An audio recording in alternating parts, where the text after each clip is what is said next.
Iggy Pop is widely regarded as one of the most influential figures in rock and roll.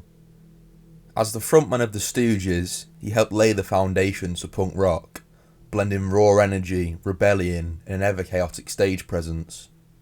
His fearless exploration of sound and unique persona has inspired countless artists across many genres, and he has undoubtedly helped shape music culture, making him an enduring icon in the evolution of rock music, where even to this day he still sells out arenas globally. Nevertheless, Iggy Pop is a self-admitted and prolific child predator who has preyed upon and statutorily raped countless girls as young as potentially 12 years of age. While some of these illicit relationships with barely teenage girls have been buried and hidden from the world at large, others have actually been boasted about by Iggy, not just through his own autobiography, but through his songs and live performances. Despite all this, I see very, very few people talking about it. So today, I'm going to expose this sick creep for what he really is, as we're going to look at each of the numerous and corroborated cases of Iggy Pop having sexual relations with grossly underage girls.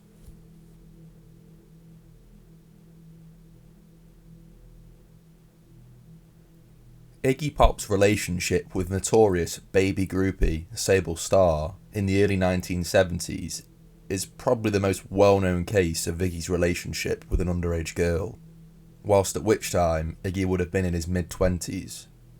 Their time together has been brought to infamy by Iggy's own song, Look Away, released in 1996 as part of the Naughty Little Doggy album, which was a supposed tribute to Sable. The song opens up with Iggy Pop singing the lyrics, "I slept with Sable when she was 13. Her parents were too rich to do anything. She rocked away around LA till a New York doll carried her away." Now, words are not autobiographical, of course, but Sable's parents were well known to be rich. She did party around LA. Every Iggy Pop biography I have read has discussed the pair's relationship at length, and Sable did in fact run away with a band member from the New York Dolls, with that New York doll being quoted in a later verse in Iggy's song as Thunder, aka Johnny Thunder, who has himself spoken in detail about his relationship with the then 15-year-old Sable. Sable has also talked in great length about her relationship with Johnny Thunder in the Oral History of Punk book, which is a source that will be cited frequently today. So again, whilst lyrics are not deeds, I think what Iggy is saying in Look Away is at the very least very close to the truth. However, going back to the oral history of punk, Sable does indeed affirm a relationship with Iggy in an interview from the book, and such quashes any speculation about the pair, as she, quote, started living with Iggy Pop in the Hollywood Hills and didn't go to school for a month. Lee Childers, the tour manager for Iggy and the Stooges, also goes into more detail about the pair, and spoke about Iggy bringing Sable up to the band's house in LA, and wanting her to move in with him permanently. Lee then digresses about having a, quote, gorgeous little boy living in his apartment, and just to let you all know, Lee was openly gay, and this wasn't a child of his he was talking about here. I don't know anything about the details of this lad, such as his age or name, but the fact Lee references the little boy as the reason for him not having any ground in not allowing a 14-year-old Sable to live with Iggy makes it appear, to me at least, that this boy living with Lee was also likely a minor, and I will be doing a video on Lee Childers at some point in the future to address this and other shady stories circulating about him. But let's get back to Iggy and Sable. So, Ron Asherton, the lead guitarist of the Stooges and Iggy's self-admitted best friend, has spoken in detail about how Sable was first Iggy's groupie, then with Ron, then back to Iggy, and then went to another bandmate, his brother Scott Asherton. So, all the Stooges are in on this disgusting game seemingly. Ron even excitedly talks about the graphic nature of his and Sable's own relationship, as Sable is said to have regularly performed oral sex on him between sets. Sable was most likely 14 here. Ron further went on to discuss Iggy's love-hate relationship with Sable, but notes how Iggy wound up falling for a girl called Coral instead. This Coral was Sable's sister. In fact, she was Sable's younger sister, who Ron himself was totally infatuated with, judging by his own words here. And that leads me to the next case.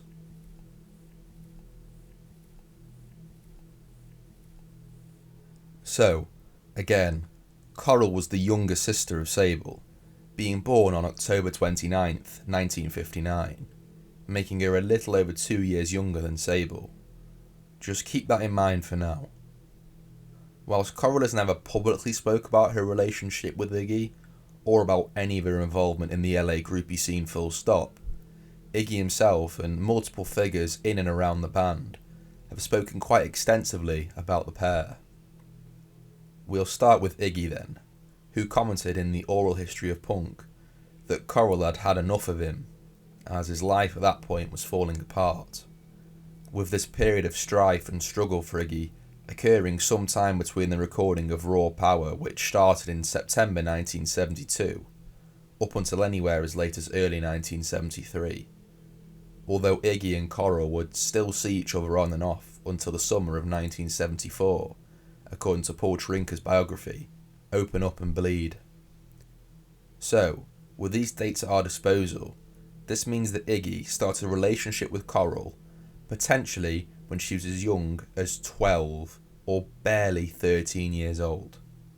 Absolutely sickening stuff. Now, Iggy's confession is damning enough by itself, but I want to talk about some other notable figures who have also commented on Iggy and Coral to corroborate this further in case Iggy's standalone account isn't enough for you. So, staying with the Open Up and Bleed biography, fellow groupie Laurie Maddox, who was the subject of a previous video, which I'll leave a link of in the description, has also spoke candidly about Iggy and Sable's entanglements, but noted that Jim, which is Iggy's actual first name by the way, eventually moved on to Coral. Again staying with Open Up and Bleed, Iggy is said to have, quote, won over Sable and Coral, and also another underage girl called Evita, who I'll talk about more later, by taking them all to Disneyland, which is the most blatant example of grooming that you'll ever see. Evita herself also says that Iggy loved Coral, but would her sister because she was there.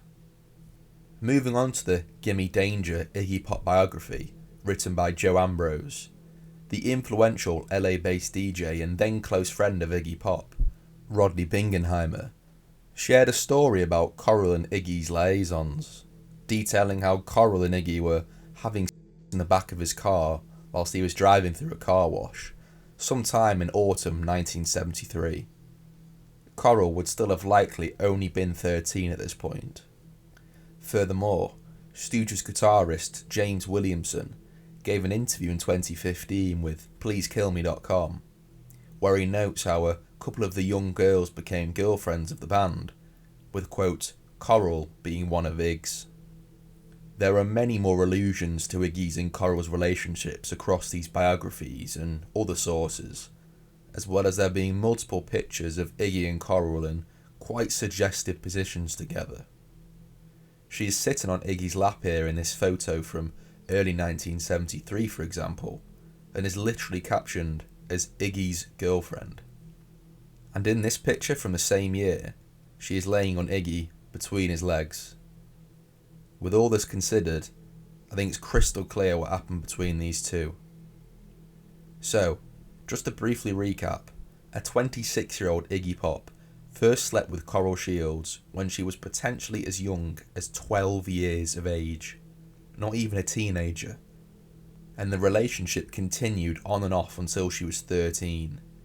Absolutely abhorrent stuff, but it certainly doesn't stop there with Iggy.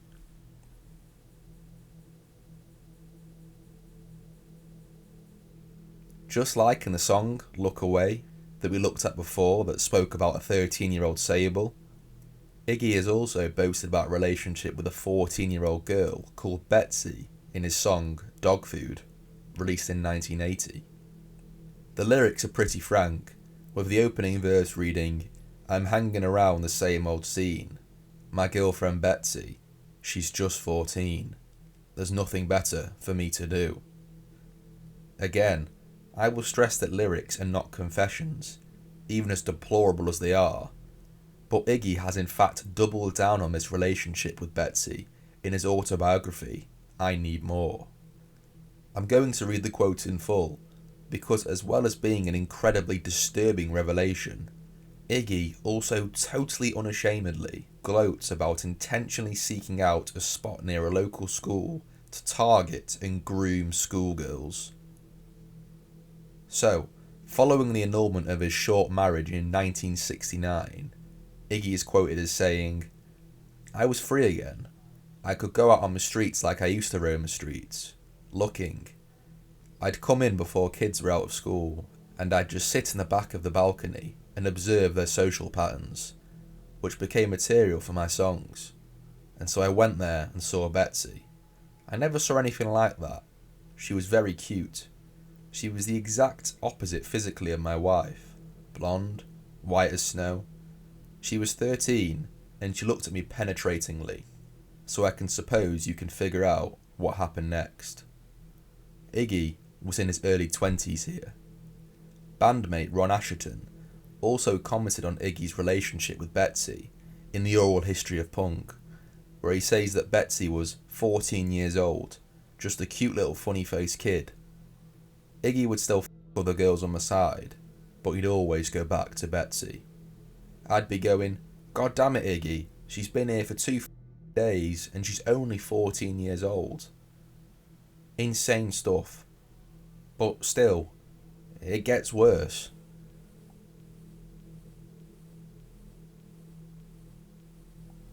Tina Fanuzzi was a 14-year-old girl who met Iggy after a show in San Francisco in May 1970. In the Open Up and Bleed biography, Tina spoke about her short relationship with Iggy, describing how Iggy tried to entice her back to his hotel room and, well, eventually succeeded. She did add that it was possible Iggy didn't even know she was 14, as she could pass for a lot older. So, some of you might give Iggy some benefit of the doubt here, as he may have wrongly presumed she was of legal age, even though that does seem doubtful given his track record so far. But Iggy did in fact know her age, and has himself bragged about his hookup with the 14-year-old Tina. This is what Iggy had to say about it in his autobiography. Quote, "There was this chick, Tina. It was a real sick chick. She was about 14. He continues, "She was absolutely tiny, all the way from San Bernardino. Very beautiful Latin-type girl with a beautiful Roman bridge and pronounced eyebrows, large brown eyes, and a wanton mouth. So I took Tina and went home." I won't read the rest of the excerpt as it's probably a bit too much for YouTube, but you get the picture. But still, there's more.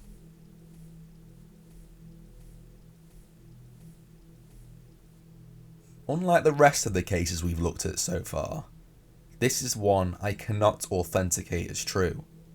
But given Iggy's morally abject attitudes towards women we've seen so far, well, I'll just let you be the judge of this one. So across the oral history of punk, Gimme Danger, and Open Up and Bleed, a notorious story about Iggy acting, let's just say inappropriately, on a live radio broadcast has been consistently spoken about. So, in March 1973, just a couple of days before a show in the Stooges' homeland of Detroit, Iggy appeared on an afternoon radio show on WABX.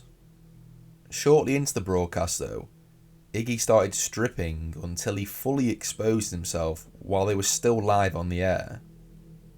In the oral history of punk, Iggy spoke candidly about the incident, saying that he went and took off all his clothes inside the radio station and started talking on the air.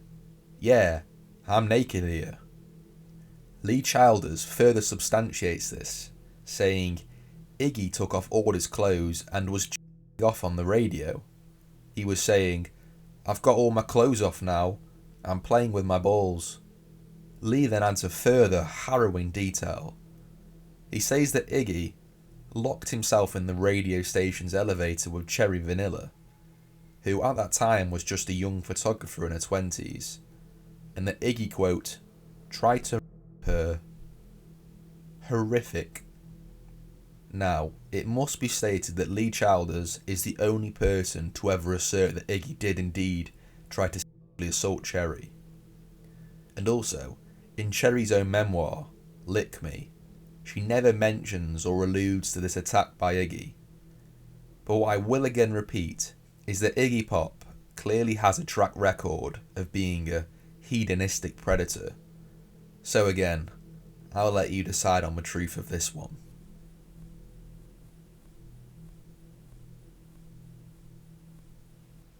This entry is a little different from the rest, as this isn't a tangible relationship or a possible assault, but rather just another seeming admission of guilt about Iggy's lust for children through his lyrics.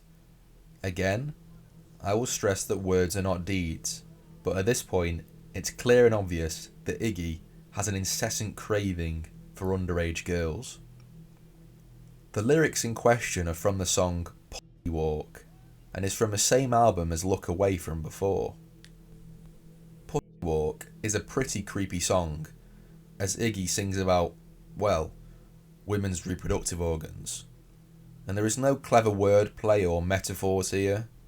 It is literally just Iggy crudely chanting about how much he loves that part of the woman's anatomy for nearly 4 minutes. And bear in mind, Iggy was approaching 50 years old at the time of this song's release. Anyways, there is one verse in this song that is incredibly disturbing, but not surprising given Iggy's history. I'll read the verse for you. Now you know, from time to time, my musical group and I have occasion to visit the high schools and junior high schools and other centres of learning in this wonderful land of the United States. And when I do, from time to time, I run into the young girls who attend these places, and I see them smiling at me with their young girl clothes, and while I smile back, and I never say anything, inside I'm thinking, can you walk? Can you talk? And so on. You can read the rest of the chorus for yourself. Absolutely vile and totally unabashed. And for any non-American audiences watching, junior high school, which was one of the centres of learning Iggy referred to visiting with his band, is for students between the ages of 12 to 15. Somehow, Iggy managed to make the verse even more disgusting in a live 1994 performance in the UK, at which time I will stress again that Iggy was approaching 50 years of age. This is what he had to say. Now you know, from time to time, my musical group and I have occasion to visit the secondary schools and primary schools and other centers of learning in this wonderful kingdom of the UK. And when I do from time to time, I see the young girls who attend these places. And they smile at me in their young girl clothes. And while I smile back, and I never really say anything, inside I'm thinking,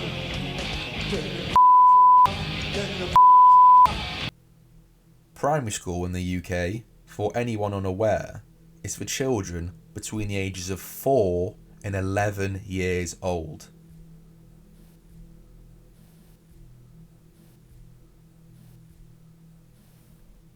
Iggy Pop has been a prolific child predator ever since he first established his name in the music business with the Stooges. He has had numerous illicit relationships with young and impressionable girls that were fundamentally incapable of giving consent, with the ages of these children being as low as potentially 12 years of age. It is vile, it is deplorable, and it is despicable, but for some reason, Iggy still continues to get away with these blatant crimes against children. To quote one of Iggy's songs talked about today, society at large just seems to look away at his detestable behaviour in the past. But I hope today's video has educated you on the sick and wretched soul that Iggy Pop is, and should forever be branded and known as, and held accountable for. So, thank you for watching today, guys. Please like the video if you enjoyed it, and if you want to watch more content like this, I'd love it if you subscribe to the channel, as I've got plenty more videos like the one today in the works. And even some like this already on the channel, which include Anthony Kiedis and David Bowie, which I'll leave links to in the description. Also, please leave a comment on the video if you've got anything at all you'd like to share. I'd love to hear your views on the matter. Anything I might have missed about Iggy, or just anything at all you'd like to say really, and I'll try my hardest to get back to as many of you as I can. Take care folks, and I'll see you in the next video. Cheers.